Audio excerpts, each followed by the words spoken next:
Wow. Still see the reflection of the light in my glasses. If I angle it that way, does that work? Oh, yeah, that's good.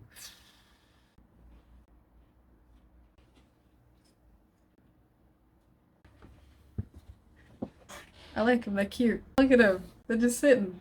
This will likely be a gross oversimplification. But you know what? I don't care, because everyone has to start somewhere, and for some of you that might be here.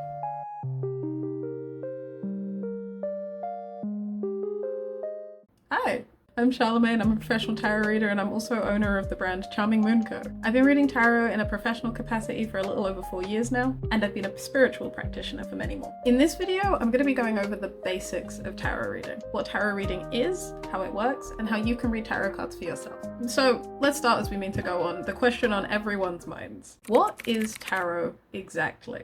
Tarot is a form of card reading that's been used since the 14th century. It started as a playing card system used by the upper classes of Italy and Spain during the 14th century. There was a fun game where you would pull different major arcana cards and just riff poems off of them. I think we should bring that back. And it's still a popular playing card system to this day in much of Europe. Tarot didn't gain its divination status until a lot later, centuries later in fact, where 18th century occultists like Jean Aliette would go on to convert these cards for divination purposes. For those unaware, divination is the act of channeling information from the spiritual plane. Though decks like Aliette's and the Tarot de Marseille are incredibly popular still to this day, the majority of the tarot decks that we see today are based off of one deck from 1909. These were created by an occultist author called Arthur E. Waite and illustrated by absolute queen and artist Pamela Colman Smith. The Rider-Waite deck and its subsequent guides were used as a way to try and universalize tarot reading, and the Rider-Waite deck has now gone on to become the standard layout for all tarot decks, and even into the modern day kind of define what a tarot deck really is. Tarot decks have a very specific layout, and are read fairly universally. I say fairly because there's some discrepancies between traditions at this point, but we can talk about that another time. There are 78 cards in total, split into 2 separate groups.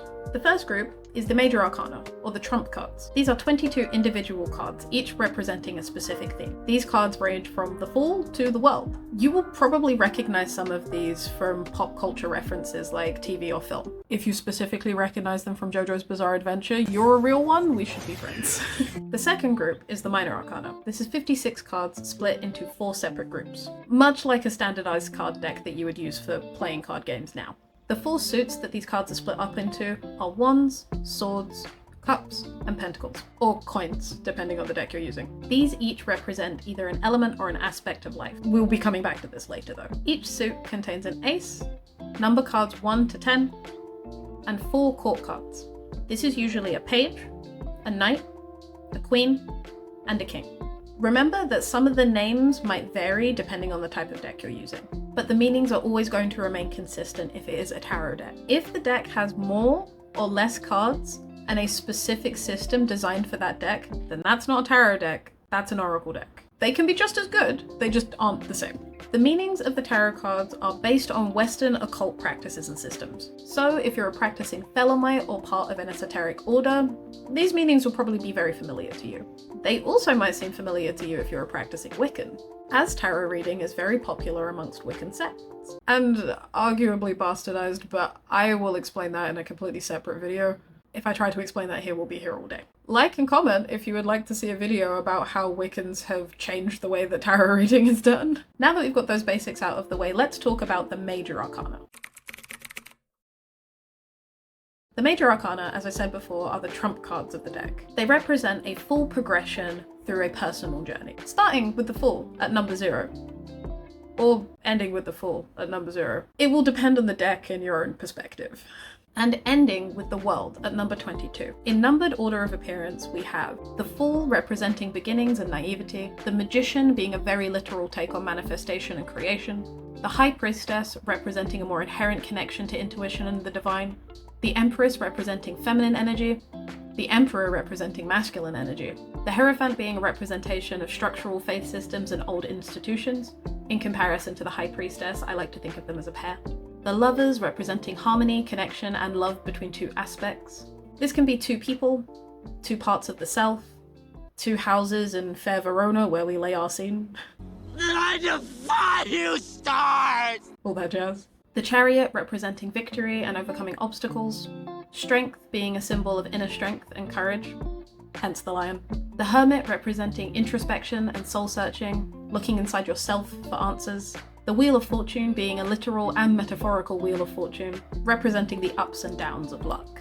Justice representing justice, both justice being served and the guilty receiving their dues. The Hanged Man representing apathy and self-limiting behavior.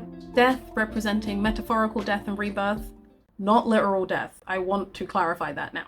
Temperance representing balance and inner peace. The Devil representing temptation and toxic situations or behaviors. The Tower representing complete disaster and irreversible change. The Star representing hope and renewal. The Moon as a symbol of illusion and misunderstanding, generally due to lack of information. The Sun as a symbol of joy and positivity. Judgment being a literal representation of being judged or judging others. And the World representing a successful end to the cycle. These are the basic meanings of each card, but the symbolism in these cards can represent the nuances that will appear during your readings. As you read more, you find that the meanings of each card in context become more and more clear, and you're able to extrapolate more information from fewer cards. The major arcana cards generally appear in a reading when the messages are big and clear. Big events or lifelong personal issues are the things that will be conveyed by these cards. Now that that's covered, we can move on to the minor arcana. These cards are a lot more nuanced and tend to represent more specific scenarios and events. As I mentioned before, the minor arcana is split up into 4 different suits: swords, wands, cups, and pentacles, or coins. Similar to the hearts, clubs, diamonds, and spades that you'll see in a traditional playing deck. What each of these suits represent will differ depending on the practice that you come from. I'll be explaining these from the original Rider-Waite Tarot Guide, The Key to the Tarot by Arthur E. Waite. Swords represent the mental space, or the mind. Wands represent the spiritual, or the soul. Cups represent the emotional, or your heart. And pentacles represent the physical, or the body. These can also be split into elemental associations. Swords representing air, wands representing fire, cups representing water, and pentacles representing earth. Note that if you're an Alexandrian Wiccan, swords and wands are going to be switched around. So wands are air and swords are fire. And there are definitely some decks that do flip this association round, but the general standard is swords as air and wands as fire. When in doubt, check the guide for your deck. Within each suit, we have an ace representing 1, numbered cards 2 to 10, and a set of 4 court cards. The number of the card that you have, plus the suit that it's in, will give you the meaning of each card. Aces represent the beginning of something. 2 represents duality and decision making. 3 represents growth and change. 4 represents stability and structure. 5 represents conflict and obstacles. 6 represents harmony and balance. 7 represents planning and development. 8 represents mastery, movement, and realization. 9 represents the final steps to attainment or manifestation coming into reality. And 10 represents the completion and the end of a cycle. The court cards for each suit have 4 cards: a page, a knight, a queen, and a king. These will represent personalities and stages of life more than an event specifically. The personality is influenced by the suit that it represents still, but it shows different stages that a person goes through that happens to have those personality traits. Pages represent a more childlike energy, knights represent teenagehood or young adulthood, queens represent a more feminine maturity, and kings represent a more masculine maturity. A quick note about my usage of the words feminine and masculine in this case. I don't mean feminine and masculine in the gendered sense when I'm talking about it in tarot. When I say feminine and masculine, I mostly mean 2 ends of an energetic spectrum. Femininity is soft, while masculinity is sharp. Feminine is fluid, while masculinity is rigid. Anyone of any sex or gender can have these traits and these energies. And generally, you have a mix of both of them at any given time in your life. I could definitely make a whole video about this, so like and comment if you would like to see a video on masculine and feminine energy. In any given reading, we use all of these cards combined to create a story. And that story can tell us what messages that the energy has for us. Tarot is also used to communicate with other spiritual entities, ancestral spirits, deities, angels, demons, and pretty much everything in between. So now that we have an idea of the structure of a deck and what all of the cards mean, how do we read these cards? Well, first, you have to have a question to ask them. I personally believe there is a right and a wrong way to ask a tarot deck a question. Something that I have written about on my Patreon and spoken about on my TikTok. Both are linked in the description if you would like to check them out. But the basics of asking a question to a tarot deck are as follows. Make sure the question is open-ended. Using yes/no questions in tarot reading really limits the amount of information that you can receive from the deck. Try and make the question about you and not about another person. And preferably don't read other people's energy without their consent if you can possibly help it. And ask constructive questions. Knowing if you and your crush are going to get together isn't actually going to tell you what you need to do to get there. It also doesn't help you do anything while you're not with them now. Once you've decided on your question, now will be a good time to cleanse your deck. Now, this isn't always necessary, but your deck will accumulate residual energy over time. Every time you read with it, a little bit of the energy that you brought into that reading will get stuck on the deck. So it's important to cleanse your deck regularly in order to get a clear and accurate message from it. Personally, I use incense to cleanse my deck. I run the deck through the smoke and call for all of the residual energy to be removed from it. Doing this is generally a quick and efficient way to cleanse my deck of anything that might be still stuck on it. You can also use sound to cleanse your deck. Ringing a bell or playing a cleansing frequency around your deck will essentially vibrate all of the stagnant energy off of it. I see a lot of people leave their decks in the light of the moon to cleanse them, but I don't recommend doing this in daylight because it will damage the print on the cards.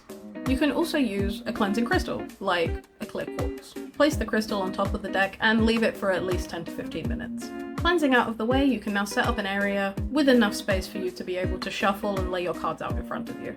You can also greet your deck if you'd like. Some people prefer knocking on top of the deck, and some people prefer bringing it to their heart to establish a connection with the deck. Some people will say a prayer or a mantra over their deck. All of these rituals are just there to establish a relationship with the deck, but aren't completely necessary to read the cards. Do what you see fit in this case. Yeah. Now, before you start shuffling, decide how many cards you're going to pull. This should help determine the layout of your spread of cards. The most common spread that you'll see is a 3-card spread. I've talked about this on a bunch of different platforms, but the 3 cards in this spread can mean a bunch of different things. Past, present, future, and mind, body, spirit, to name the most common. But the combination of spreads that you can make are endless. I recommend Googling some different spreads and trying them out for yourself. Get a feel for what you like. You can even go onto some of my socials and check out some of the spreads that I've used in the past, and some of the personal ones that I've shared. Now, with your question in mind, your deck cleansed, and your area ready for a spread to be pulled, you're going to keep that question in mind and shuffle your deck. You do have a choice about how you pull your cards. You can shuffle the deck and just pull the cards off at the top, or you can let the cards jump out while you're shuffling.